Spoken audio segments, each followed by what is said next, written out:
Un des rescapés de la première édition de The Island Seul au monde est avec nous au téléphone. Il est jurassien, il s'appelle Michel Vernet. Bonsoir Michel.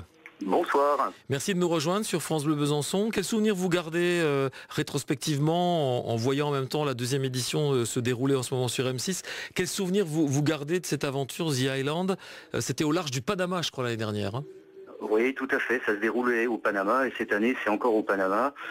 J'en garde un excellent souvenir. On est toujours d'ailleurs très camarades, tous ensemble. On a formé une vraie famille aujourd'hui. The Island, c'est de la vraie survie? Oui, c'est de la vraie survie. C'est-à-dire qu'on est vraiment livré à nous-mêmes. Il n'y a aucun élément extérieur qui vient, entre guillemets, polluer l'aventure. Même les caméramans font partie de la bande, hein, j'allais dire. Donc ce sont des professionnels de l'image, mais qui font partie de notre équipe. Donc on n'a aucun point, enfin on est absolument livré à nous-mêmes, quoi. Donc c'est de la vraie survie dans la mesure où voilà, on n'a aucun contact avec l'extérieur et où on doit vraiment se débrouiller pendant 30 jours. Alors vous filmez vraiment les uns les autres, ça vous arrive d'avoir la caméra à l'épaule? Oui, exactement. Donc les 4 professionnels, eux, bon, j'imagine que la plupart des images retenues sont celles des professionnels, mais nous aussi on filme effectivement, oui. Alors, les contacts que vous avez gardés, ils sont de quelle nature? C'est-à-dire, vous avez créé des liens, tissé des liens sur combien de temps? Combien dure l'aventure en réalité? L'aventure dure 4 semaines, 28 jours. Hein, et donc, effectivement, on tisse des liens très très forts. Moi, à mon avis, c'est ce qu'on se dit entre nous, 28 jours à passer des moments de galère comme ça vaut plusieurs années de connaissances, je vais dire, dans la vie normale. On crève de faim, vraiment? Oh oui, vraiment. Vraiment. Moi aujourd'hui, même un an après, je suis encore faible. Alors je dis pas que c'est forcément uniquement à cause de cette aventure, mais j'ai aujourd'hui encore très très très fatigué et ça c'est une interrogation que j'ai et je suis persuadé que l'aventure y est pour quelque chose. C'est vraiment très très douloureux. Qu'est-ce que la prod vous fait faire à longueur de journée? En fait, il faut survivre, il faut trouver à manger, il faut trouver comment passer la nuit, c'est ça les principales préoccupations? Voilà, alors la prod ne nous fait rien faire, on est totalement livré à nous-mêmes et c'est quelque chose, je vous l'avoue franchement, je n'aurais pas cru. C'est-à-dire qu'effectivement, on se dit, mais il faut quand même bien qu'il y ait quelque part une espèce de scénario. On ne va pas nous laisser livrer à nous-mêmes comme ça, dans le risque de ne pas avoir de belles images, on va dire. Et finalement, mais pas du tout. On fait vraiment exactement ce qu'on veut. On va où on veut. On fait tout ce qui nous paraît normal pour survivre, oui, on va dire. Et forcément, ça donne des belles choses et ça raconte une belle histoire. Mais le temps doit paraître long à certains moments, non? Oui.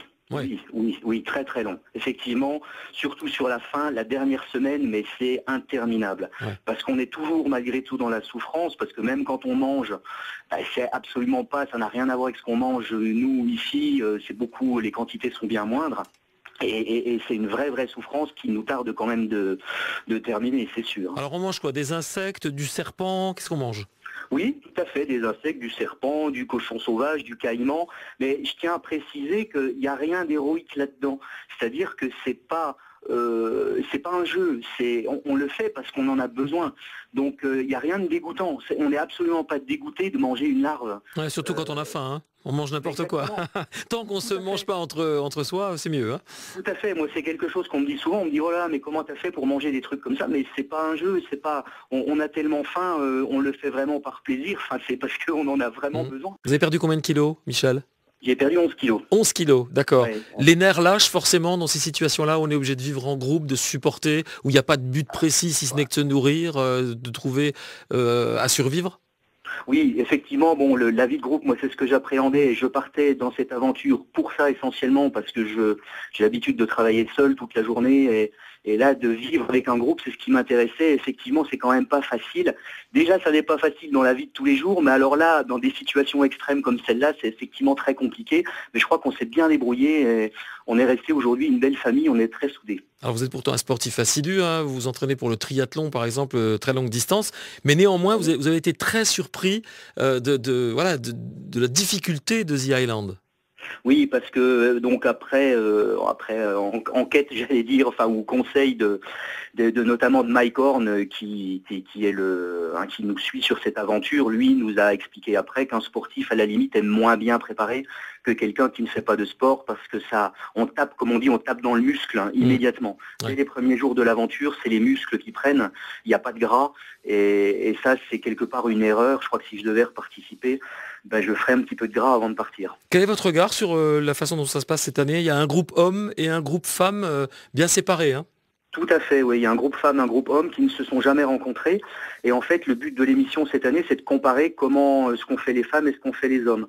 Et je trouve que les femmes sont plus intéressantes, sont beaucoup plus gaies, sont plus ingénieuses, et il y a plus d'entraide. Elles se sont un peu insultées quand même récemment, hein. Les Alsaciennes, il y en a une qui a craqué quand même, hein. Oui, effectivement. Il y a la médecin, hein, il y a une Alsacienne médecin. Et puis, une urgentiste, ouais. Et je les trouve, oui, effectivement. Mais je trouve que moi, si j'avais une préférence, je la donne aux femmes. Effectivement, j'ai plus plaisir à regarder. Alors peut-être aussi parce que c'est nouveau et que les hommes nous font penser peut-être à nous l'année dernière. Mais j'ai beaucoup de plaisir à regarder l'émission des femmes. Bon, Michel Vernet, on a bien compris qu'il y avait une grosse différence avec Koh-Lanta. C'est déjà que vous n'êtes pas en maillot de bain.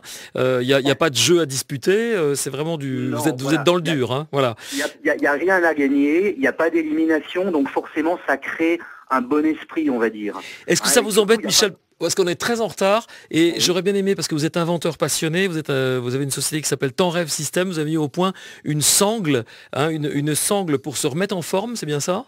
Voilà, suite à Lille, justement, moi j'avais besoin d'étirer, on va dire, le peu de muscles qui restaient et de les fortifier, et ça a donné lieu donc à une invention.